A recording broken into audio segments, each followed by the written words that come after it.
Επίσης θα μαγνητοσκοπήσουμε αυτή την ομιλία, so the recording will start now. Good afternoon, everyone. Thank you for being here with us today in this webinar. Special thanks to Professor Geoff Lindsay who immediately and warmly accepted our invitation to give the talk today. It's a great pleasure and honor that we have Professor Geoff Lindsay, dear Geoff, here with us. So please let me say a few words about Geoff. Geoff Lindsay is an emeritus professor of education, psychology, and special educational needs at the University of Warwick. Before joining the University of Warwick, he was a practitioner and educational psychologist for 25 years with Sheffield Psychological Service.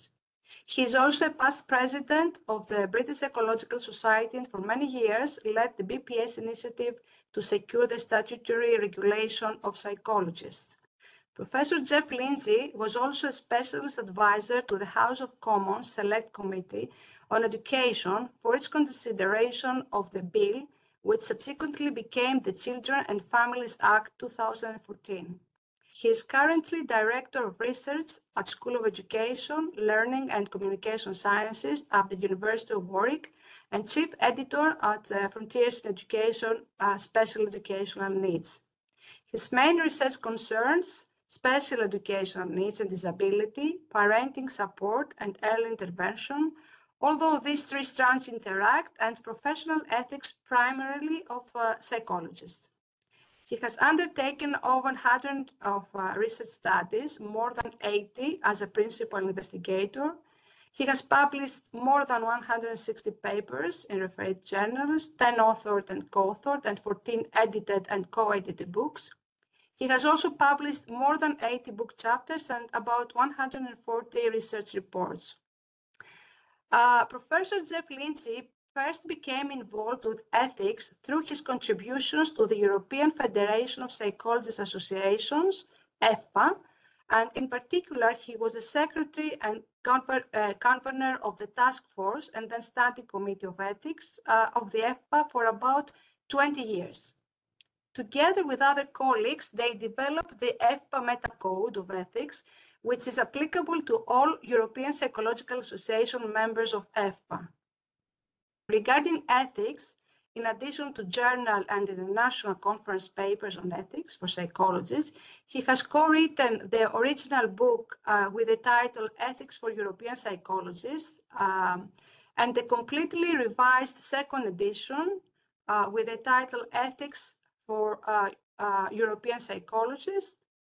Now he's currently one of the 4 editors of the second edition of the revised International Handbook with the title The Oxford Handbook of International Psychological Ethics, New York Oxford University Press, due for 2025, so we're waiting for this. Professor Geoff Lindsay, dear Geoff, thanks once again for accepting our invitation. The floor is yours. Let me start sharing the PowerPoint that you sent me. Okay, good. Okay. I'm trying to open it now. Okay, here it is. Okay. We are on, I think. Yes, I've got that. That's lovely. Thank you very much. Somehow I've lost my little mouse. I'm not going to need it at the moment, thanks to Mina organizing the slides. But if at some point I dive down trying to find it, forgive me. Okay. Good afternoon, everybody. It's a real pleasure to be here with you. It would be even nicer to actually be with you so that I could see you and you could see me.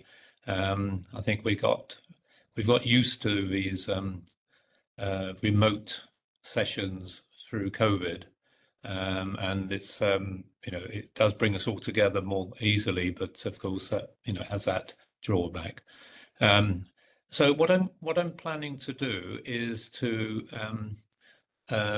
talk for about half an hour to 3/4 at the most, because I want to be able to give you the opportunity to raise issues about ethics. discuss with Mina what has happened recently in Greece, and that's been very helpful. But I'm sure there will be various questions about your own situation here in Greece and the sort of ethics codes and so on, and actually practice. What are some of the real challenges, ethical challenges in practice? So first of all, I'm going to talk, and it's basically in two sections. I'm going to talk first about the history of educational psychology in the UK. This is mainly in England, but there's a lot of overlap with the rest of the UK. And I'm going to go through that. And then after that, I'm going to go into the implications of what I've spoken of, i.e. the history and the actual work that educational psychologists have done over the years, and then looking at the ethical issues that arise and are being addressed in our country at the moment. So, forgive me if I'm going a bit fast, but I want to get through so that it gives you a chance to contribute. And as Mina said, I'm happy to receive questions during time if something not clear or we want to make a point. Okay, so this is the outline. So psychology, educational psychology in some form, if you can go back to the first one, please, is for the introduction PowerPoint. Can you do that? That's it. Sorry, Geoff, where would you like me to take? No, just there. You're fine, because I just want to go quickly through this, and then we'll move on. Okay. So you'll see that there's been educational psychology in some form for over 100 years now, and the predominant way of practicing was something called child guidance, which was done in child guidance clinics. And I'll take you through a little bit of that. Then there was a period which was known generally as the reconstructing educational psychology, and I'll explain what that is. Then it moved into psychological services rather than clinics. And then at the moment I'm talking about the sort of things that are happening at the moment in educational psychology. So, and then I'll be moving on to ethics, where we're going to have a look at the question. And I think it's important to ask this question, even though it might seem obvious: why have ethical codes? You've already heard about the BPS and FPA, and then I'll talk about some of the ethical issues in practice in our country and ethical dilemmas. So I'm having to sort of go around because it's going right down the bottom on the screen. And then finally, talking about ethical decision making and so on. Okay, next slide, please.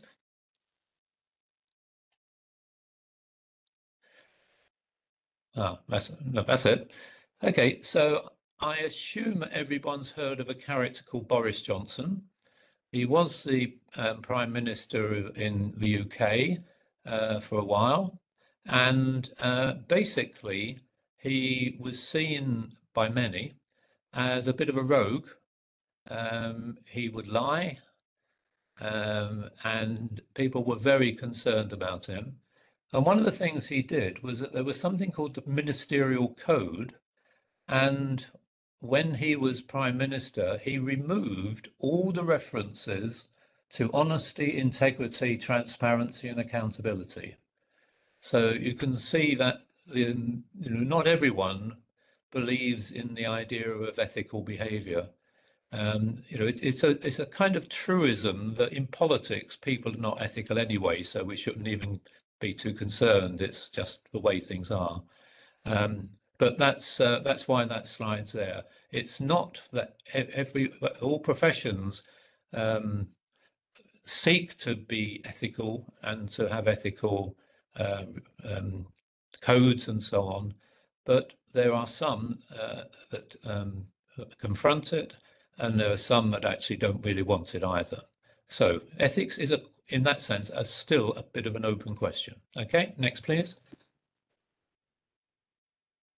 Right, so what was it like at the beginning? So I'm going back to the 18th century, in fact, and the early influences on educational psychology were in the States, United States, and within the UK.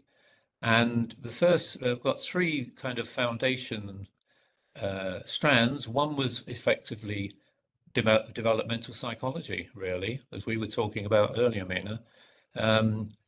Then another was the work of people like Galton, who were starting to kind of measure people's behavior and their cognition and so on.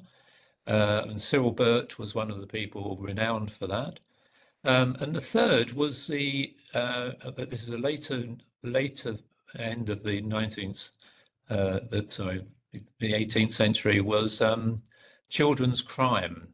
You know, these sort of, I remember things like Oliver Twist, you know, where kids are being sent out to pick pockets and so on. So the first child guidance clinic, that's where it says under the arrow CGC, that's my shorthand for child guidance clinic, was in 1927 and in England, and just about 8 years later there were 18, and then it grew from there. Now, bear in mind that this thing about the team, within the child guidance clinic, the model was to have a psychiatrist, a psychologist, and a psychiatric social worker. So that was a team that was around for several decades. Okay, next, please.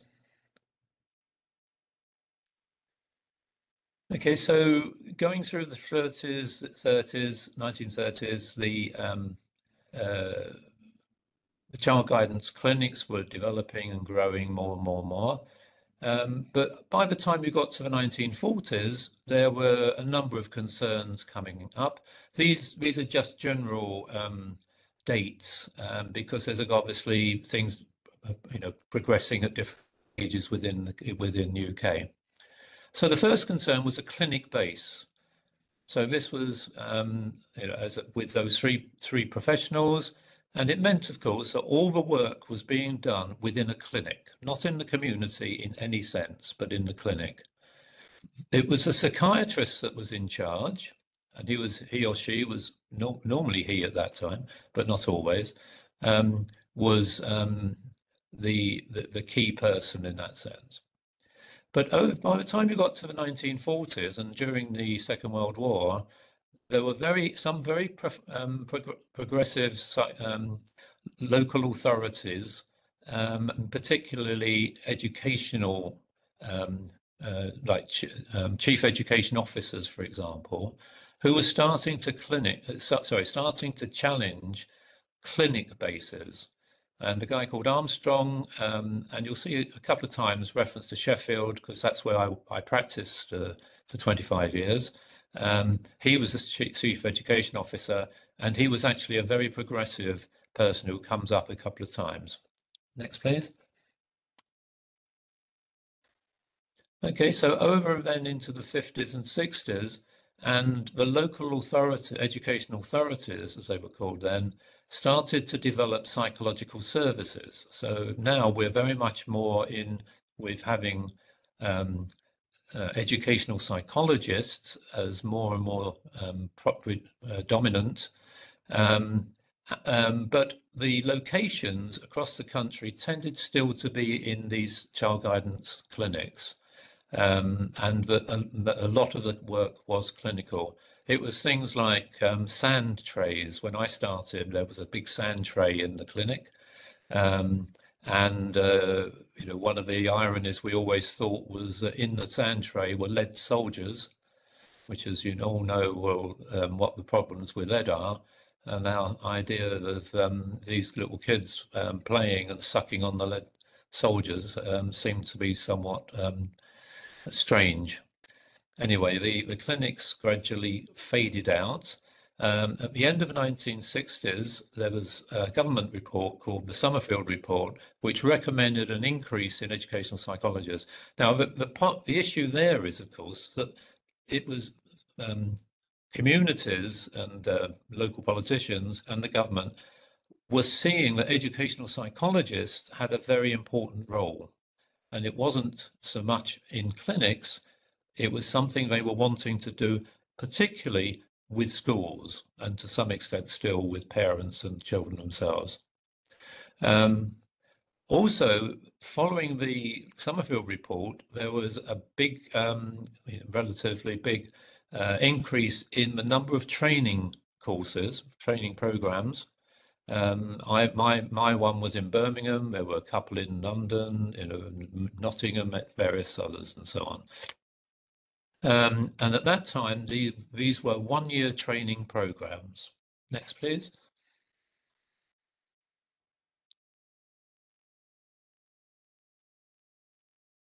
We're fine, no problem. Geoff, we can hear you. Yes, I'm waiting to. Sorry, I didn't say change, did I? Sorry. Okay, next. I will change the slide. Yes. That's right. Sorry about that. Yes, I should have said that. Yeah.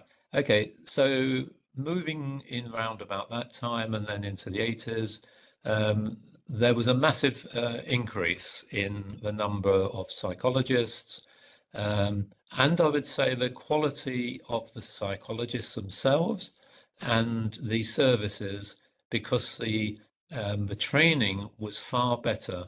It was much more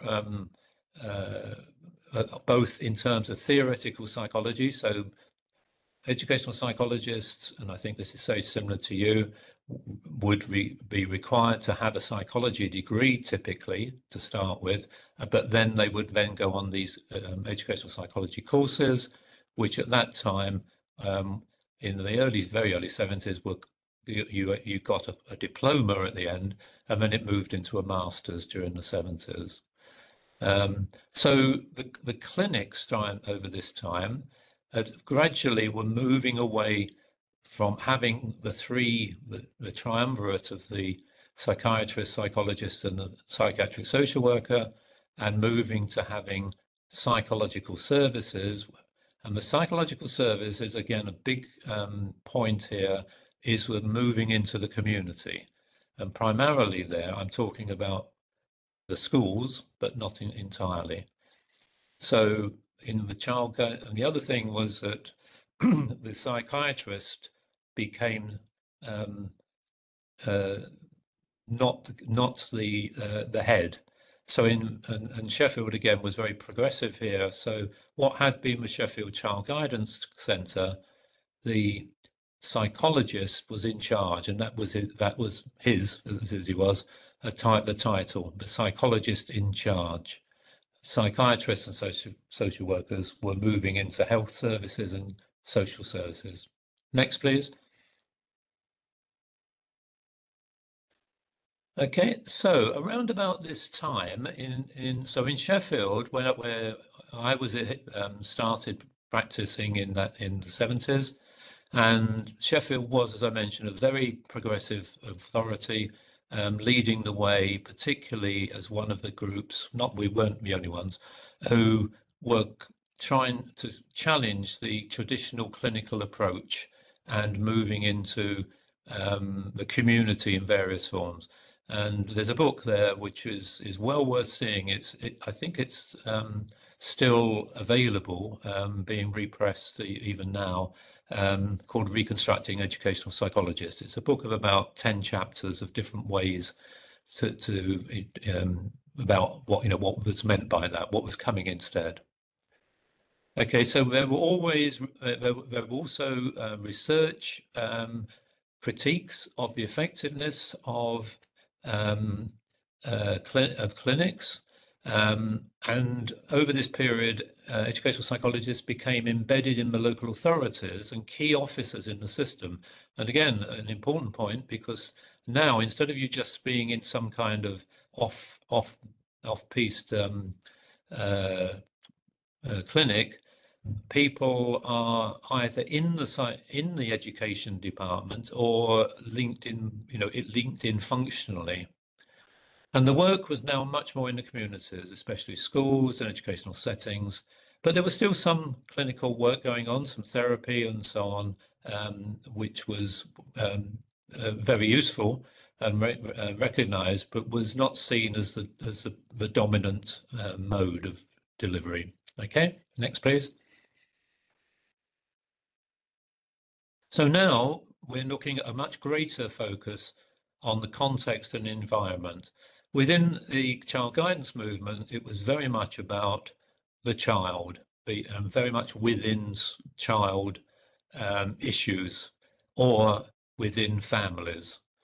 Now, there was much greater recognition of the need to consider and to intervene at times, in some cases, of things like poverty and schools. The schools themselves, to what extent were behavior problems that were previously put forward as something about the child, to what extent were these, for example, created or at least extended by the ways that the schools worked, the curriculum, the discipline systems, all these things. Also within this country, and it had been for a decade or so, were greater number of minority ethnic children and families. So this raised the issue of English as an additional language, different cultures, etc., etc. Racism coming into happening. And from the kind of theoretical point, the major issue of the critique of intellectual measuring, or what was then focused on the IQ, the intellectual quotient. These are things I wonder if people actually talk about very much these days, but this was really big stuff, the IQ. Just as a little anecdote, when I first started, there were school medical officers as well as psychiatrists, and one day I got this note saying, this was from the school medical officers asking me as a psychologist, IQ please. And I said to a colleague, who was more experienced, what does this mean? I mean, for what reason? What's the issue? Why are they asking for it? Let alone, what's the critique of it? So that's what it was like in those days. Now, the other one, something else I'd recommend if anyone's very interested in this, is this book, which again is still available, called How the West Indian Child Was Made Educationally Subnormal. And notice that term, educationally subnormal, that was the terminology in the British school system by Bernard Cord. And that was a major dynamic to change a number of ways of looking at children, particularly children in this case in the West Indies or the Caribbean, but challenging the notion of how these children were intellectually subnormal, when in fact many of them, in fact the majority, were just from a different culture and were needed a different way of being brought into the English system. Next, please. So then the next section I'm calling systems work. This was the term that we tended to use. So we're now moving away from individual children, to, well, how's the system working? So both assessment and interventions work could focus not only on children and families, that continued, there's always been the children and the families who are involved, but organizations. So for example, within the school, what's the curriculum? Why is it that those children are not reading?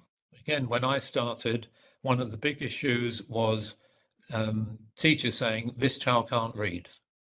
And the assumption that this was some inherent kind of disability.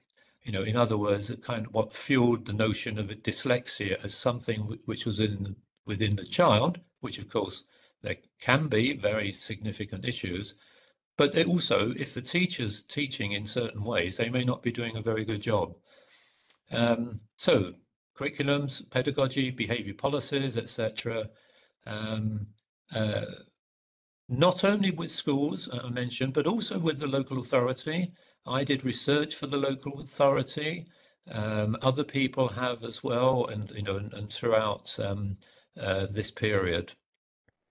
Also collaborations with different professions. So school advisors, I don't know if you have those, and they're not very common these days, but in that period, in the 70s, 80s, 90s, schools would have very experienced teachers, often ex-heads or ex-senior members of staff, who would be going around the schools to support other schools with advice and so on. And also, not only were they doing this, but they were also going into areas of other psychology. So what we call occupational psychology, or sometimes called industrial psychology and other terms. A number of psychologists, not very many, got into training themselves, taking continuing professional development on occupational psychology, because it was very much related to systems work. So this was very different, of course, from focusing on just an individual child, where you're assessing in certain ways, like their cognitive ability and their reading and so on. Next, please. So the sort of thing that they would, how they would do this were often projects, small research studies, small intervention studies, applied psychological research, etc. And also the concept of consultancy, where a lot of the time became with the key person, so typically schools, like the teachers and the head teachers, where the psychologist was acting, when they kind of had become experienced, consultants in the same sort of way as you would get in medicine. So high level experience, but also consultancy, so that people could ask about things rather than just having a piece of paper that said what the results of some tests were. Okay, so I just mentioned one of the things that I was involved with my own PhD. At this time, it was in master's level for training, but there were some people who independently had done, either before they joined educational psychology course, had also done say a degree, a PhD in, it might have been in anything. But my PhD was actually in that title, early identification of learning difficulties. And that was done on schools in Sheffield, looking at prediction and so on, and how to deal with the challenges that the children were raising. So there was funded research as well. And so one of my colleagues, David Galloway, did some work for the Department for Education, for the government, on the school and home, looking at the issue of children who were non-attenders. So instead of just seeing them as, as some teachers would, as a relief because they're not there, the issue was to find out just why weren't they. And one of the main outcomes of that was to see the effects of poverty, or things like parents who had mental health problems, and so children were staying at home to to actually run the house and so on, so that the non-attender concept was broadened out from the sort of truancy through to response to life events. Next, please. Okay, so now up to today, just briefly. So the major focus in the last 20 odd years really in educational psychology has been on special educational needs.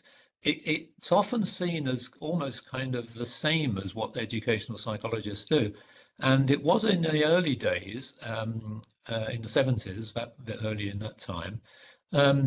But it started to go away when I was talking about the systems and so on. But it's kind of come back because of the way that the legal system has changed and now has a very complicated system of support for children with special educational needs and disabilities, or SEND as it's short form for it. Okay, so lots of changes with the local authorities. You see it's now LA rather than LEA, so it's just local authorities. Major system changes. Instead of the local authority in a democratic sense having schools, or private schools, which still exist, they're separate, people pay for that. There's a whole system called academies, which are effectively state schools, but they're run independently within academies, and there may be a group of people, or a group of schools, all in an academy. So it weakens the local authorities' way that they can operate. Different financial models of the local authorities, money was reduced and so on. And then now there's a system where some of the money and some of the work is done by statutory, what I'm calling statutory, and that's to do with special educational needs, whereas what I've called here purchased services. So the school has some money delegated to it, and they can then use it rather than the local authority, as it was, being the one that did all, that actually literally funded everything in the EdPsych system.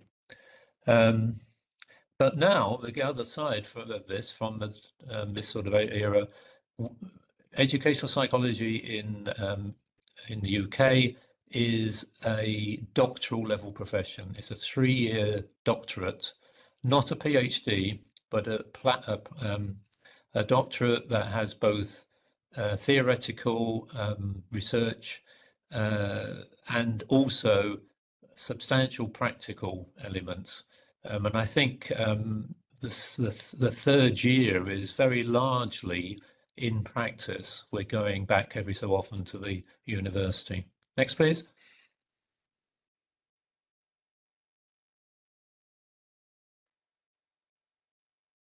Okay, so now on to ethics. So what I've tried to do is to give you a flavour of where we got to over a very substantial period. And the key message here is, if we're going to talk about ethics, rather than think of it as some kind of simply theoretical or morality-driven topic, what I'm arguing is that's all important, but also what's important is what educational psychologists are actually going to do. So if you see, in a very simple way, it's moved from clinical work, not in the community, focusing on individual children and families, as opposed to the sort of picture I've been painting recently. So the focus has been from individuals, then to systems, and now, ironically, we've gone back to individuals again because of this special educational needs focus. Okay, so you'll see these different things, the way that the trends have changed over this period. So the implication is that for educational psychologists is that ethics have changed, or the issues for ethical consideration have changed or have been extended, perhaps I should say, because the original ones are still there, over time. Next, please.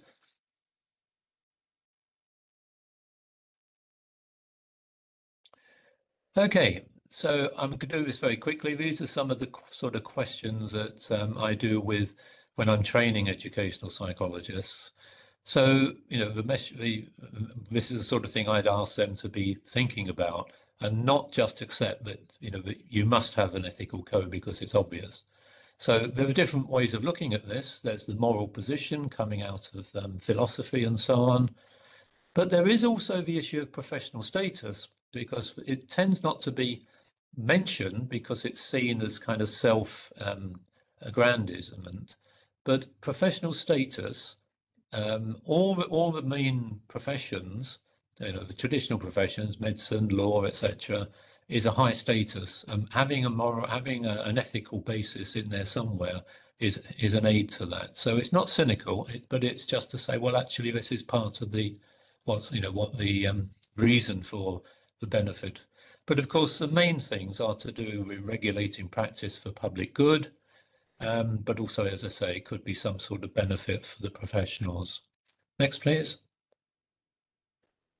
So, as an example, the first code of ethics that I'm aware of started in America when the American Psychological Association in the 1940s, and that's a key issue because it came after the Second World War.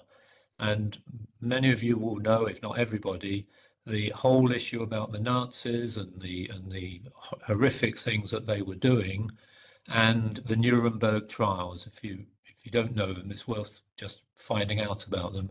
That's where the whole dynamic on developing ethics has come from. So, there's all these awful things that were happening, doctors doing terrible things to not patients, but prisoners, basically. And so they decided to set up, because there was no ethical code anywhere, and what was there, that was what was called the gentleman's agreement. Gentlemen do not behave unethically. End of story. Well, of course, we know that they don't all do that, and they're not all gentlemen either, or even men. So this came out, and there was a whole lot of work going on in the American Psychological Association, some very interesting papers in the American Psychologist around this time, where they were reporting what they were trying to develop. And so Hobbes is one example. I've put 2 points here. So the first is a positive, a helpful, help the unethical psychologists keep out of trouble. But it's a cynical look at it, really, isn't it? So, okay, they're still unethical, but we've found a way of keeping them out of trouble. But a more positive one, I should make that clear from what I just said, is this is a way of helping the psychologist with ethical thinking and developing and all the discussions about making decisions on the work you're doing. Next, please.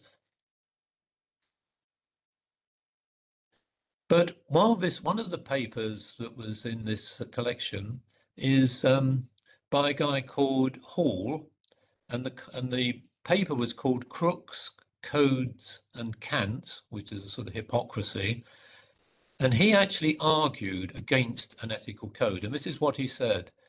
And the reason he said no, he didn't agree with an ethical code for psychologists, I think it plays into the hands of crooks on the one hand, and because it makes those who are covered by the code feel smug and sanctimonious on the other hand. Now, of course, turns out that his view wasn't sustained, and the American code was developed, and then others have been down BPS and so, and you're doing the same sort of thing. Next, please. Okay, so in terms of ethics, it's one of the areas of consideration is, well, who benefits from there being ethical psychologists, educational psychologists? And I think it's important to kind of have a broad view. So there is often, historically, a total focus on basically on the individual, the child, the family, or the family. But the benefit of society is something which is clear, even if it's sort of second degree in terms of the influence. So there's those directly affected, but there's also society, and I mentioned the professionals as well. Next, please. So the next question is, okay, do we need ethical codes? So the main reason that I put this up is that for me, the key issue is ethics and ethical behavior and professional practice encounters dilemmas. In other words, not clear what to do. So some things are agreed, and if you do this, that, and the other, then you're okay. And a lot of those, for example, are in, if you take sort of mechanics and so on, if you find the correct way of doing certain ways of putting things together, that's fine. So it's all clear. But we know that within our practice, quite often it's not that easy. Okay, so what are the most common ethical dilemmas? Well, the main thing is that will vary, at least from the point I made about when, what people are now doing is compared with before, but also the community by the culture, etc. Next, please. We're nearly at the end now, I think. I put this on here. We can't go through them all, but there's just the main point here is to say that being the reasons for unethical are in a plural. It's not just that people are unethical because they are bad people or they do bad things. And I've put a list of them there for you to take away and consider. I'll just mention the first couple. So ignorance, all right? So if you don't know what the code is, and you should do, then obviously that could be a reason. That's not a very good reason. But you could have unrecognized bias, which is something which can be addressed by training, etc. So there's a list of those things there. Okay, so next one, please.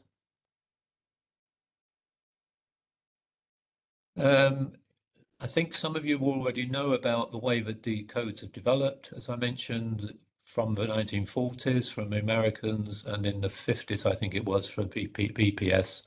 But there's a lot, and Greece is not alone on this, where there is still a long way to go in developing sound, not just ethical codes, but actually having something which I won't say anything much about unless when it comes up in the conversation, is about regulation of psychologists.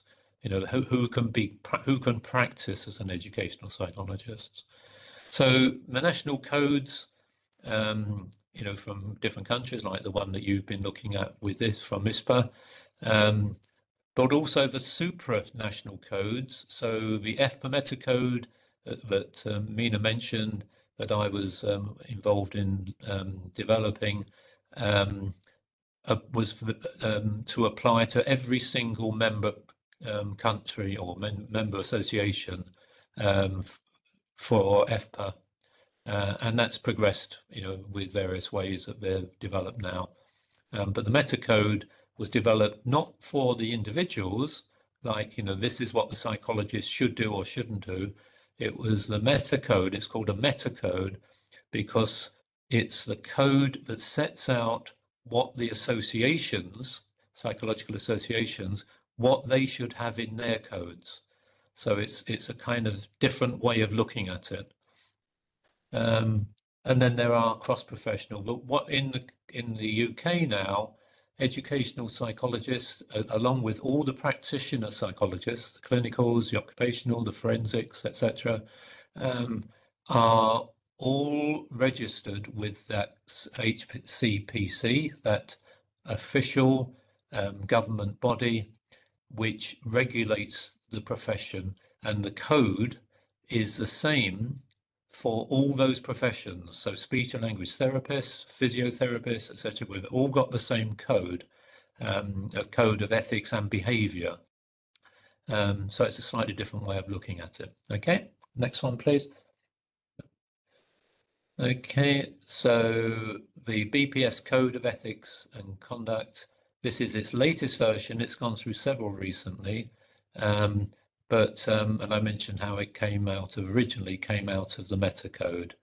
Okay, so that's where the BPS code is. But notice that it has actually changed several times in a way quite interestingly. Next, please. Okay, so these are the 4 principles. I notice that on the one that you're looking at, the ISPA, it's got 6. It looks more like the American code, but it's different from that as well. And that's not unusual to see people coming up with slightly different versions, even from the principles, let alone the specifics in terms of the behaviors, etc. Okay, so there's, and you may want to discuss that in a minute. And also, one of the things that the BPS has actually brought forward, which I was very keen on, as also pleased with, is the whole question of values. So in other words, the ethics, is not only just a moral imperative, but there's an issue of the values which lead to ethics. So, things, you'll see the vocabulary is often very similar or the same: integrity, honesty, openness, candor. They're perhaps not so often seen. Accurate, unbiased representation, fairness, etc. So the values that we have as a society also having implications for the ethical codes. Next, please. And then I think the last couple are here. So one of the things that people have been doing, a lot of research on this, particularly in the States, has been the issue of decision-making models. So in other words, instead of just kind of sort of each psychologist doing what they think is the best thing given any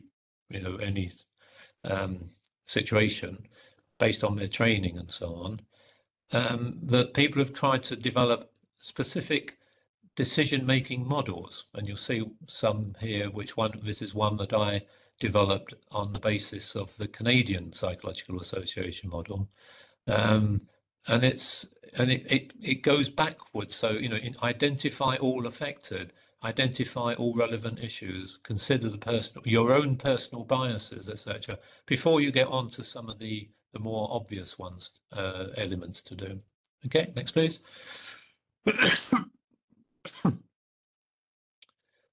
Okay, so then the last thing I think is to have these ethical issues. These are the ones at the moment for England, and again, I'm only going to say them. So if anyone's interested, I'm happy to answer them. So there's a whole question of the models of special educational needs.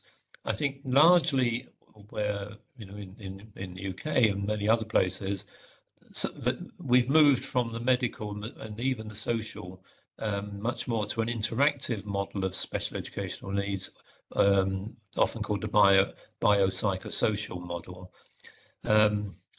But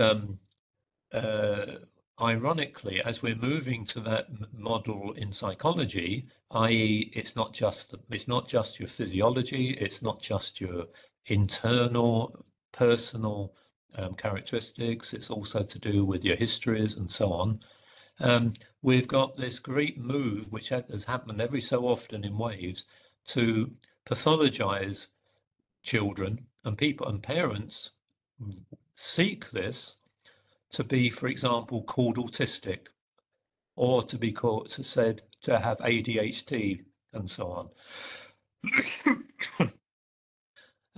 This is not to say that these don't exist or whatever, or dyslexia and so on, but these are problematic. And in psychology, we've taken a very different line, I think, on this in general, not entirely, where we're looking at the way these interact, these different factors in a child's life, if we're looking at children. The third one I've got here is the whole question of inclusion, because that's become a very much universally pretty well the dominant kind of principle of how we work with children within the society. But the reason I'm putting up there is being it's open to question as to quite how it fits with other principles. For example, the effectiveness of the intervention. Okay, next line, next one. I think this is about the last one. And these other things: engagements with parents. Who are the parents? Are they our clients? Are they our partners working together? Or is the educational psychologist working in some way as a sort of advocate on and being on their side because they're trying to get something, you know, etc. There's independent private psychologists, for example, and the relationship with schools, which is still in our country a major area where you're actually both assessing children but also engaging with the reasons why either what's been happening or what might be happening in the future. And then, as I say, in the UK now, we have this kind of relatively new thing where funding and payment is kind of there. And I haven't explained that to you very, you know, in any details, but that's made it very different. Next one, please. I think this might be the last one. Okay, so personal strategies and so on. Okay, just move on to the next one, please. If there is another one. Okay, there isn't, I didn't think that. And there's just about, there's 3 references there that you might want to, at some point, some of them, the book, there's one on the top, that's available. The second one is the one that's under development, as Mina said. And the third is one of the books that particularly the English psychologists, educational psychologists use as a sort of textbook. And that's a chapter I wrote in it some time ago. Okay, I'll stop there.